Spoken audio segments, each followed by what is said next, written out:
ओम नमः शिवाय गुरवे सच्चिदानंदमूर्तये निष्प्रपंचाय शांताय निरालंबाय तेजसे।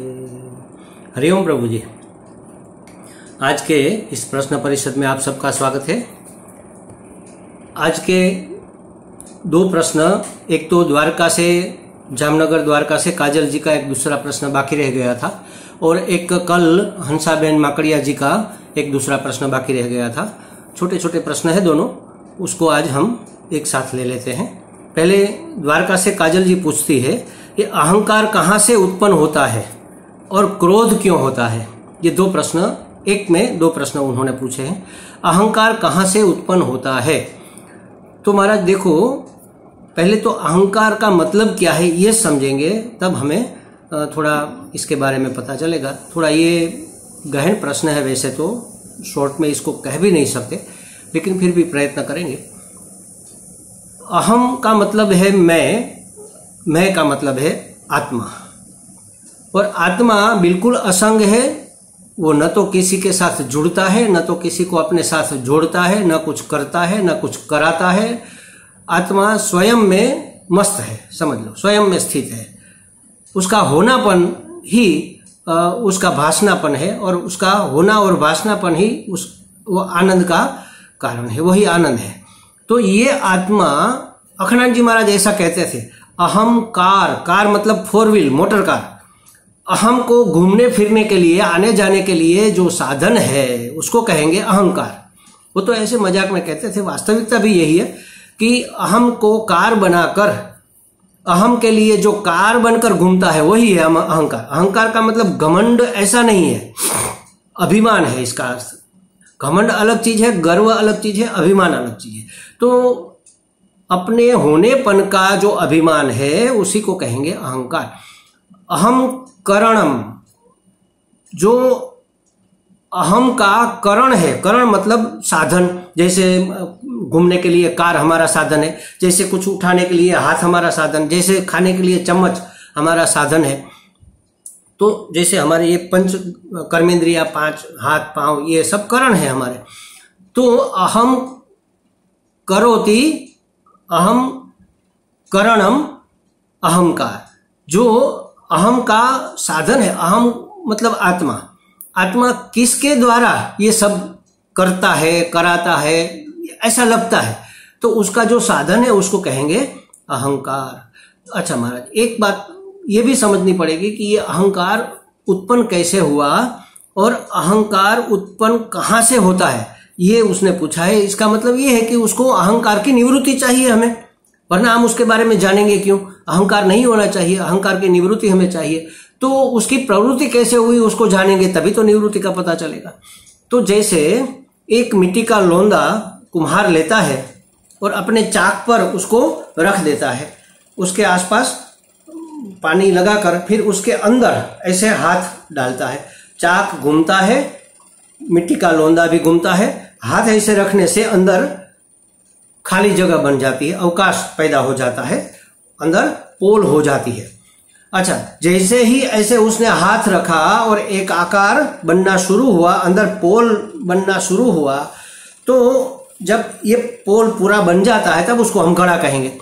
अच्छा, उस घड़े के अंदर जो पोल बनी, जो अवकाश बना, वहां रहा हुआ अवकाश, आकाश, वो अगर समझ लो कि ये देखे कि मैं कहाँ हूं, तो वो क्या देखेगा? घड़े की दीवार को देखेगा कि हाँ, इस दीवार के भीतर मैं हूं, मैं इतना हूं। उसका माप बन गया 5 लीटर का या 3 लीटर का या 10 लीटर का बड़ा मटका, तो मैं 5 लीटर का घड़ा हूं। मतलब वो आकाश अब क्या बन गया? घटाकाश। घट के अंदर का आकाश अपने आप को घटाकाश मानने लगा। घटाकाश मानना मतलब क्या?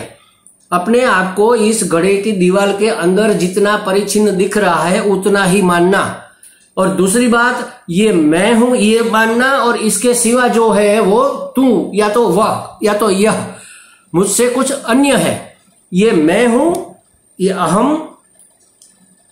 अहम उसका अहंकार हो गया, उसको ये मैं हूं ऐसा अहंकार हो गया। ये मैं हूं, इतना ही मैं हूं, मैं परिचिन्न हूं, मैं मर्यादित हूं, मैं अशक्त हूं, मैं छोटा हूं, मैं पराधीन हूं। और सामने दूसरा घड़ा अगर उसको दिख जाए, वो बड़ा हो, तो वो अपने आप को लघुता ग्रंथि से घेर लेगा कि अरे वो तो इतना बड़ा मटका है और मैं तो इतना सा, मेरे में तो क्या सामर्थ्य है, ये सब। और वास्तव में क्या आकाश का टुकड़ा एक कट होकर इस घड़े के अंदर आ गया क्या? नहीं, आकाश के टुकड़े होते ही नहीं। घड़े की दीवार बनी और आकाश की नजर, आकाश की दृष्टि दीवार के ऊपर जब तक है तब तक वो अपने आप को आकाश मानता है। उसी तरह हम आत्मा हर जगह, पूरी जगह आत्मा तो व्याप्त है, इसीलिए उसको परम आत्मा कहा, परमात्मा। उस परमात्मा का प्रतिबिंब जब इस अंतःकरण में पड़ता है, सूक्ष्म शरीर में पड़ता है, तब वहां पर जो प्रकाश पैदा होता है, जो ज्ञान पैदा होता है, वो देखता है कि मैं बस इस शरीर की दीवार को देखता है। ये शरीर जितना मैं हूं, मतलब ये मैं हूं, और मैं हूं तो इससे जो संबंधित है वो सब मेरे है। तो ये मैं और मेरे का भाव जहां से पैदा हुआ उसी को माया कहते हैं। माया समन्वित चैतन्य, उसको कहते हैं जीव, उसको कहते हैं अहंकार। तो अहंकार अपने आप को परिचिन्न मानने, अपने आप को पराधीन, परवश, सुखी दुखी, जन्मने वाला मरने वाला मानने वाले चैतन्य को ही अहंकार कहते हैं। है तो चैतन्य, दूसरा तो कुछ है ही नहीं। उसने मान लिया, उसको एक गलत ख्याल आ गया, गलत मान्यता बंध गई।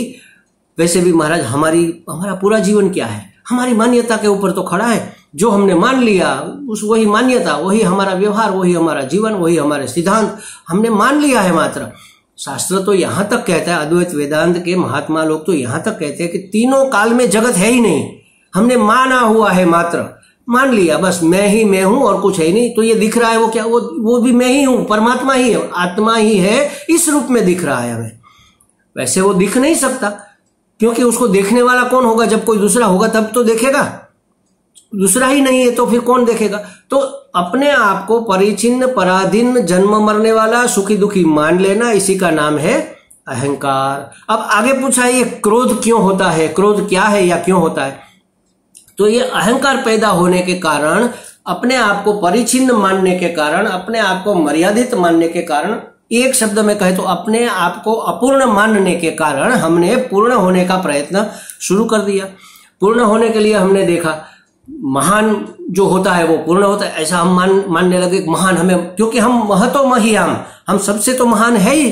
तो अपने आप को हम क्षुद्र कैसे स्वीकार कर सकते हैं? तो महान कैसे? शरीर से महान बनने के लिए कसरत करना शुरू कर दिया, धन से महान बनने के लिए धनवान होना शुरू कर दिया, पद से महान होने के लिए, फेम मतलब कीर्ति से महान होने के लिए बड़े बड़े पद लेना शुरू कर दिया, प्रधानमंत्री बन गए, मुख्यमंत्री बन गए, राष्ट्रपति बन गए, जो भी बन गए, ये सब बनना शुरू कर दिया।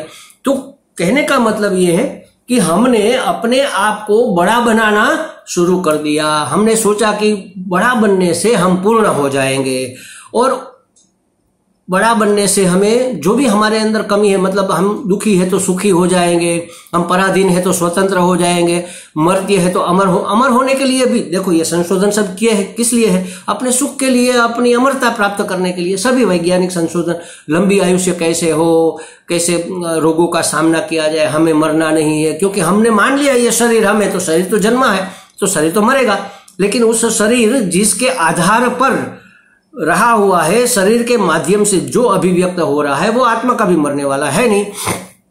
तो ये सब हमारी मान्यताओं के कारण हमने महान बनने का जो प्रयत्न किया, सुख प्राप्ति का जो प्रयत्न किया, अमर होने का, नित्य होने का, सत्य होने का जो प्रयत्न किया, उस प्रयत्न में अगर हमें सफलता मिलती है तो लोभ बढ़ता है कि चलो और लेते हैं, और लेते हैं। हमने धन कमाना शुरू किया, हमने टारगेट रखा इस साल हमें 3 लाख कमाना है, और 3 लाख मिल गए तो अगले साल क्या करेंगे हम? कि इस साल भी 3 कमाना है, ये नहीं सोचेंगे। अब हम ये सोचेंगे कि इस साल हमें 5 लाख कमाना है। हम अपना टारगेट बढ़ाते जाते हैं, तो लोभ शुरू हो जाता है। अगर हमारा प्रयत्न सफल हुआ, हमारे प्रारब्धवशात, ईश्वर की कृपा के अनुसार, हमारे प्रयत्नों के कारण, जिस किसी के भी कारण, कई कारण इसमें होते हैं, तो ये सफल हुआ तो हमारा लोभ बढ़ता है। अगर ये सफल नहीं हुआ तो क्यों नहीं हुआ, उसमें किसने विक्षेप डाला? जिस भी व्यक्ति ने विक्षेप डाला उसके प्रति क्रोध होता है। जिस भी वस्तु ने उसको रोका, उस वस्तु के प्रति द्वेष होता है। जिस परिस्थिति ने उसको नहीं होने दिया, उस परिस्थिति के प्रति हमें घृणा होती है। तो ये क्रोध, ये द्वेष, ये सब उसी के कारण पैदा होते हैं महाराज। अपने आप को पूर्ण करने का, अपने आप को सुखी करने का जो हम प्रयत्न कर रहे हैं, उस प्रयत्न में जो कोई बाधा डालता है उसके, और ये सब अहंकार को लेकर होता है। अहंकार की पुष्टि जो करता है उसके ऊपर, उसके प्रति हमें प्रसन्नता होती है, प्रेम होता है। और अहंकार की जो पुष्टि तुष्टि नहीं करता है, उसको निकृष्ट बताता है, उसका विरोध करता है, उसके प्रति हमें द्वेष होता है। और वही द्वेष अभिव्यक्त होता है तो उसको क्रोध कहते हैं। तो ये है क्रोध, और कहां से होता है ये भी हमें लगता है काजल जी का प्रश्न, उसकी समस्या का समाधान हो गया होगा। अब हंसाबेन जी ने पूछा है, दूसरा प्रश्न उसका ये था कि षोडशोपचार पूजा अनुस्मरण से होती है क्या? महाराज ये समझ लो, अनुस्मरण शब्द को पहले समझना होगा। अनुस्मरण, स्मरण का तो हमें सबको पता है, स्मरण मतलब याद। हमें कुछ याद आता है, हमें कुछ याद रहता है, हमें कुछ याद है, इसीलिए तो हम आप सबको पहचानते हैं, आप सब हमें पहचानते हैं। अगर हम भूल जाते, सुबह उठते और पूरा का पूरा बिल्कुल ब्लैंक हो जाता हमारा मेमोरी कार्ड, तो किसको क्या हम जानते। लेकिन हमारे गुरुजी, दादा गुरुजी स्वामी दयानंद जी महाराज कहते थे कि नींद आ जाने से सुख दुख, सुविधा असुविधा, छोटापन बड़ापन, गुरुता ग्रंथि लघुता ग्रंथि सब हम भूल जाते हैं सुषुप्ति में। लेकिन वो अज्ञान की अवस्था है, भूल जाते हैं लेकिन अज्ञान गया नहीं। जैसा वो तो ये कहते थे कि जैसे इडियट हम सोते हैं वैसे ही उठते भी इडियट ही है, और वैसे सब याद रहता है हमें। हम इंजीनियर है तो डॉक्टर बनकर नहीं उठेंगे, हम टीचर है तो फिर हम जवान पुलिसमैन बनकर नहीं उठेंगे, जो है वही बनकर उठेंगे। मनुष्य है, बुद्धिमान है, विद्वान है, मूर्ख है, जो भी है वैसे के वैसे इडियट के इडियट ही उठेंगे, मतलब अज्ञानी ही उठेंगे। तो कहने का मतलब ये है कि सुबह उठकर हमें ऐसे क्यों हम उठते हैं, क्योंकि हमारा अनुस्मरण चलता रहता, अनुस्मरण कंटिन्यू है। स्मरण का मतलब याद, और उस याद के अनुसार आगे का स्मरण, आगे आगे आगे आगे ज्वाइंट होता जाए, उसको कहते हैं अनुस्मरण। तो षोडशोपचार पूजा अनुस्मरण से होती है। अगर हमें कुछ याद ही नहीं होता तो षोडशोपचार पूजा करते कैसे? कि चलो पहले आवाहन करना होता है भगवान का, पहले ध्यान करो, कैसे पता चला? हमें याद है ना, कभी हमने किया था, कभी महात्माओं ने किया था, कभी पुस्तक में पढ़ा था, या तो पुस्तक में देखकर भी हम पहले ध्यान करते हैं, फिर आवाहन करते हैं, फिर ये सब घट पूजा, ये दीप पूजा, गणपति पूजा, ये सब करने के बाद जो भी हमारा इष्ट देव उसकी पूजा, षोडशोपचार पूजा, फिर प्रार्थना, क्षमा याचना, ये सब हमें क्रमशः करने का कैसे याद रहता है? भले हमें कोई श्लोक याद नहीं है, किसके बाद कौन सा चरण आता है ये भी समझ लो कि अगर हमें याद नहीं है, लेकिन ये सब करना होता है, ये कैसे पता चला? ये हमें याद है, हमें अनुस्मरण, सब कुछ अनुस्मरण से ही होता है, पूरा जीवन अनुस्मरण है। षोडशोपचार पूजा की तो क्या बात है। अगर अनुस्मरण नहीं होता, हमें पूर्व का कुछ याद ही नहीं रहे। देखो महाराज, जिसका हमें बहुत अभ्यास हो जाता है ना, वो चीजें अंदर तक बैठ जाती, याद रह जाती। बच्चा पैदा होता है तो सीधा अपने माँ को पकड़कर माँ के स्तन से दूध चूसना शुरू कर देता है। कहाँ सीख कर आया? कौन सी पाठशाला में उसको सिखाया गया कि भाई पहले तुम्हें दूध पीना है और ऐसे पीना है और इस जगह से पीना है? अच्छा समझो मनुष्य का बच्चा है तो उसमें बुद्धि होगी, लेकिन पशु के बच्चे भी देख लो आप। गाय का बछड़ा जैसे ही पैदा होता है सीधा अपने माँ के थन से लग जाता है, दूध पीने लगता है, चलने लगता है। किसने बताया उसको चलना, दौड़ना, फिरना? बच्चे को भी। ये सब पूर्व जन्म का अनुसरण है, अनुस्मरण है, समझ लो। अगर वो भी नहीं होगा, वो अभ्यास के कारण ये अंदर बैठा हुआ है, अगर वो नहीं होगा तो कैसे पता चलेगा कि उसको क्या करना है? उसको खाना भी सिखाना, पीना भी सिखाना पड़ेगा।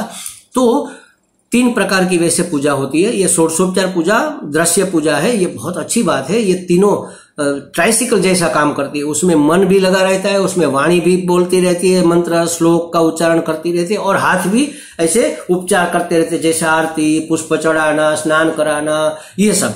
तो तीनों मन, वाणी और मन, वाणी और शरीर क्रिया, तीनों से ये पूजा होती है। तो हमारा मन वहां पर लगा रहता है, एकाग्र रहता है, इसलिए ये पूजा अच्छी है। लेकिन उससे बढ़कर अगर हम कहीं बाहर गांव गए हैं और हमें पूजा करने का व्रत लिया है, हमारा अनुष्ठान है, नियम है समझ लो, तो वहां कोई साधन नहीं है, सरंजाम नहीं है, षोडशोपचार कैसे करेंगे, हमारा इष्ट देव भी हम साथ में लेकर नहीं गए, तो वहां पर मन से मानस पूजा करते हैं, आंख बंद करके भगवान को सबसे श्रेष्ठ आसन प्रदान करते हैं जो रत्न जड़ित है। अच्छे से अच्छे फूल विश्व के बगीचे में कहीं पर नहीं मिलेंगे, ऐसे सोचने में क्या जाता है, कल्पना में क्या जाता है, वो सब कुछ हो सकता है। इतना बड़ा खिला खिला गुलाब, इतनी महकती हुई चमेली, इतना खुशबू से भरपूर केवड़ा, जो भी है सब पुष्प हम उसको चढ़ा सकते हैं। गुलाब जल से हम स्नान करा सकते हैं, गंगा जल से हम स्नान करा सकते हैं, जो भी करना है हम सब मानस पूजा। तो उससे भी ये मानस पूजा ज्यादा श्रेष्ठ है, क्योंकि ये मन उसमें लगा रहता है और भाव हमारा बनता है। पूजा का मतलब उपासना, पूजा, ध्यान, इन सब का मतलब हमारे भाव को बनाना है, तो ये है। और तीसरी है जो महात्माओं की पूजा है, उसको कहते हैं परा पूजा। जो करनी नहीं होती है, वो उसके मन में एक बात दृढ़ हो गई, जैसे समझो कि पूरी सृष्टि परमात्मा ही बना है, सब कुछ परमात्मा ही बना है, तो हम किसकी परिक्रमा करेंगे? ये चरण हमारे जहां चलेंगे, भगवान समझ लो आपकी ही परिक्रमा कर रहे हैं, क्योंकि आप हर जगह है। ये वाणी जो भी बोल रही है, समझ लो आपकी ही प्रार्थना हो रही है। ये पुष्प जहां भी खिले हैं, वो आप ही के चरणों में है। ये गंगा जहां बहती है, जमुना जहां बहती है, सरस्वती जहां बहती है, ये सब जल आप ही के ऊपर तो चढ़ा रही है। तो ये हुई परा पूजा। जो भी हो रहा है ईश्वर का पूजन ही है ना, वो वास्तविकता भी यही है महाराज, ईश्वर का पूजन ही हो रहा है। पूजा, उसकी सेवा, उसका भजन हो रहा है। भज सेवायाम, सेवा करने का नाम भजन है, और सेवनम सेवा, उसका सेवन करने का नाम सेवा है। सेवन करना मतलब उसको बार बार ग्रहण करना। तो सतत उसका ग्रहण हमें होता रहे कि देखो भगवान की परिक्रमा हो रही है, देखो भगवान का अभिषेक हो रहा है। जहां भी हमने दूध, ये पानी गिरते हुए देखा, हमें यही याद आना चाहिए कि देखो ये भगवान का अभिषेक हो रहा है। जहां भी कहीं भी खुशबू आ जाए, हमें समझना चाहिए कि देखो ये भगवान का धूप दीप हो रहा है। कहीं भी तिलक चंदन हो रहा हो तो ये भगवान को ही हो रहा है, और किसको हो रहा है? उसके सिवा दूसरा तो कोई है नहीं। तो ये सब अनुस्मरण के स्टेज है। तो हमें लगता है हंसा जी का भी समाधान हो गया होगा। हरिओम।